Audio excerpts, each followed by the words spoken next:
Hey, it's Heidi from A Lively Hope, back with our next watercolor fun project.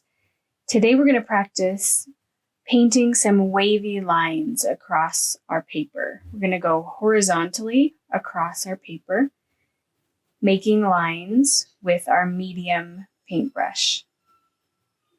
So I'm going to intentionally give it a few little bumps and practice going thicker and thinner with my paintbrush. If you push down harder, not so hard. As I tell my classes, we don't want to give our paintbrush a bad hairdo. So we're not going to scrub with the paintbrush. We're not going to push so hard that it splays the fibers out. What we will do is just practice thin lines and then pushing a little bit harder to make the lines thicker. As your paintbrush fibers spread out, that makes the line thicker. As you use just the very tip of your paintbrush, that makes the lines thinner. So, as always, I'm using a variety of colors because that makes me happy. I like to see a lot of color.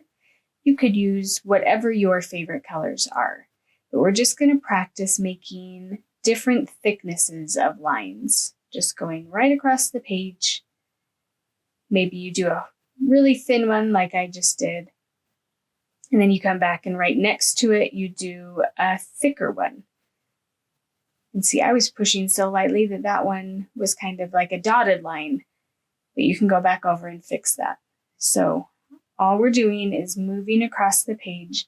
I don't rest my hand on the page when I'm doing this. Sometimes I'll stick my little pinky out and use that to help kind of stabilize my hand. But it's often harder for me to move my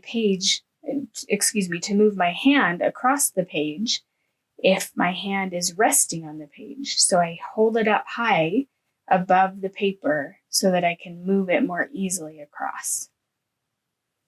So I'm just going to fill up this page with lines.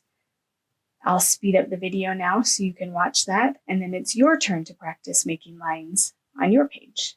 Happy painting!